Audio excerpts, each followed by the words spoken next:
Bismillahirrahmanirrahim. Alhamdulillahirabbil alamin. Allahumma shalli wa sallim ala Muhammad wa ala alihi wa sahbihi ajma'in. Dari Sayyidina Ibnu Mas'ud radhiyallahu an, ia berkata, barang siapa ingin berjumpa dengan Allah Subhanahu wa taala pada hari kiamat dalam keadaan Islam, hendaklah ia menjaga salat 5 waktu di tempat azan dikumandangkan, yaitu di masjid. Karena sesungguhnya Allah Subhanahu wa taala telah mensyariatkan untuk nabimu jalan-jalan hidayah, dan sesungguhnya salat berjamaah di tempat azan dikumandangkan termasuk jalan-jalan hidayah tersebut. Apabila kamu salat di rumah-rumahmu sebagaimana perbuatan si fulan, berarti kamu meninggalkan sunnah nabimu.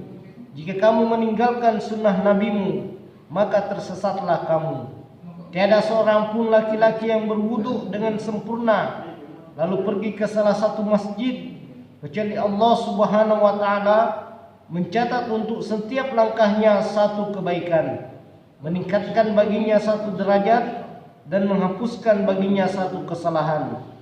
Sesungguhnya saya melihat di antara kami pada zaman Nabi baginda Rasulullah SAW, tidak ada seorang pun yang tidak pergi ke masjid kecuali orang-orang yang munafik yang telah diketahui kemunafikannya. Pada zaman Nabi SAW, kebanyakan orang munafik pun tidak berani meninggalkan sholat berjamaah. Sungguh pernah ada seorang yang laki-laki uzur, yaitu sakit parah. Ia dipapa oleh 2 orang, lalu diberdirikan di dalam saf sholatnya. Jadi jemaah sekalian, hadis ini meriwayatkan bahwasanya pentingnya sholat di tempat azan dikumandangkan. Karena salah satu kecintaan kita kepada Rasulullah SAW adalah ittiba kepadanya, yaitu mengikut kepada apa yang dicontohkan oleh Rasulullah SAW.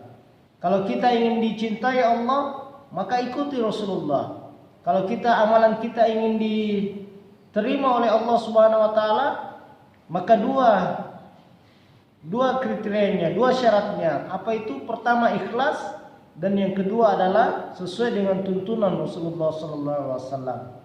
Jangan kita berpikir bahwa kalau kita ke masjid kita akan memperlihatkan orang bahwa sewaktu-waktu seolah-olah kita sedang riak. Bukan. Tapi itulah yang dicontohkan oleh Rasulullah SAW. Di dalam Al-Quran Allah Subhanahu wa taala memberikan kabar kepada kita, kalau kita ingin dicintai Allah Subhanahu wa taala, maka berittiba'lah, mengikutlah apa yang dilakukan oleh Rasulullah SAW. Jadi jamaah sekalian, itulah sedikit penjelasan mengenai sholat berjamaah di tempat azan dikumandangkan. Insyaallah apa yang kita bacakan pada malam ini terkesan dalam hati kita untuk bisa kita amalkan dan untuk kita sampaikan, terutama kepada saudara-saudaraku yang muslim, bahwa inilah janji Rasulullah SAW. Apabila sholat subuh itu sama dengan sholat Jumat, maka tunggulah kebangkitan Islam. Orang-orang Yahudi, orang-orang yang di luar Islam akan takut apabila sholat subuh kita orang muslim ini sama banyaknya dengan sholat Jumat. Insyaallah kita berdoa sama-sama. Apa yang sama-sama kita dengarkan jadikan kesan dalam hati untuk bisa kita amalkan dan untuk kita sampaikan. Subhanakallahumma bihamdik, nasyhadu an la ilaha illa anta wa nastaghfiruka wa natubu ilaik. Wa'afu minkum. Wassalamualaikum warahmatullahi wabarakatuh. Jadi jemaah sekalian, jangan lupa like dan subscribe demi mendakwakan agama ini kepada saudara-saudara kita yang lain. Insyaallah. Wassalamualaikum warahmatullahi wabarakatuh.